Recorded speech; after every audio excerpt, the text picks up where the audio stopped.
Clip number 116 قرآن پاک کی سورہ آل عمران کی آیت نمبر 50 سے لے کر 53 تک کی تلاوت، ترجمہ، تفسیر قرآن صراط الجنان سنیں گے۔ بسم اللہ الرحمن الرحیم۔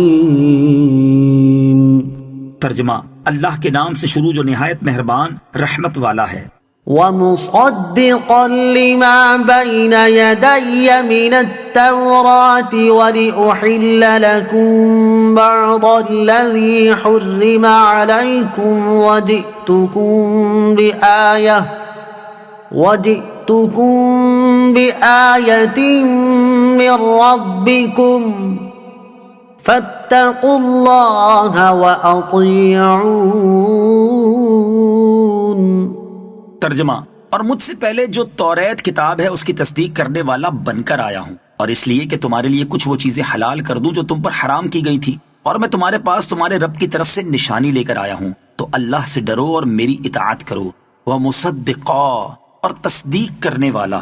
حضرت عیسیٰ علیہ السلام توریت کی کتاب اللہ اور حق ہونے کی تصدیق کے لیے بھی تشریف لائے تھے، اور اس کے بعض احکام کو منسوخ فرمانے بھی۔ چنانچہ بعض وہ چیزیں جو شریعت موسیٰ علیہ السلام میں حرام تھی، جیسے اونٹ کا گوشت اور کچھ پرندے، تو آپ علیہ السلام نے انہیں حلال فرما دیا۔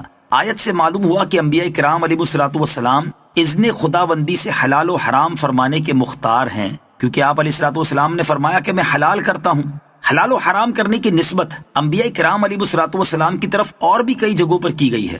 چنانچہ نبی کریم علیہ السلام کے بارے میں سورہ اعراف آیت نمبر 157 میں یہی نسبت موجود ہے۔ اس کی مزید تفصیل جاننے کے لیے فتاوی رضویہ کی 30ویں جلد میں موجود اعلیٰ حضرت امام احمد رضا خان علیہ رحمت الرحمان کی کتاب الامن والعلا کا مطالعہ فرمائیں۔ ان اللہ ربی وربکم فاعبدوہ ھذا صراط مستقیم۔ ترجمہ، بے شک اللہ میرا اور تمہارا سب کا رب ہے، تو اسی کی عبادت کرو، یہی سیدھا راستہ ہے۔ ان اللہ ربی و ربکم، بے شک اللہ میرا اور تمہارا سب کا رب ہے۔ حضرت عیسیٰ علیہ السلام کا یہ فرمانا اپنی عبدیت یعنی بندہ ہونے کا اقرار اور اپنی ربوبیت یعنی رب ہونے کا انکار ہے۔ اس میں عیسائیوں کا رد ہے۔ گویا فرمایا کہ میں اتنی قدرتوں اور علم کے باوجود بھی خدا نہیں بلکہ خدا کا بندہ ہوں۔ اس سے معلوم ہوا کہ انبیاء و اولیاء کے معجزات یا کرامات ماننا شرک نہیں، اور اس سے یہ لازم نہیں آتا کہ ہم نے انہیں رب مان لیا۔ اس سے مسلمانوں کو مشرک کہنے والوں کو عبرت پکڑنی چاہیے۔ فلما احس عیسیٰ منہم الکفر قال من انصاری الی اللہ قال الحواریون نحن انصار اللہ آمنا باللہ واشہد بأننا مسلمون ربنا آمنا بما انزلت واتبعنا الرسول فاکتبنا مع الشاہدین۔ ترجمہ، پھر جب عیسیٰ نے ان بنی اسرائیل سے کفر پایا تو فرمایا اللہ کی طرف سے ہو کر کون میرا مددگار ہوتا ہے؟ مخلص ساتھیوں نے کہا ہم اللہ کے دین کے مددگار ہیں، ہم اللہ پر ایمان لائے ہیں اور آپ اس پر گواہ ہو جائیں کہ ہم یقیناً مسلمان ہیں۔ اے ہمارے رب، ہم اس کتاب پر ایمان لائے جو تو نے نازل فرمائی، اور ہم نے رسول کی اتباع کی، پس ہمیں گواہی دینے والوں میں سے لکھ دے۔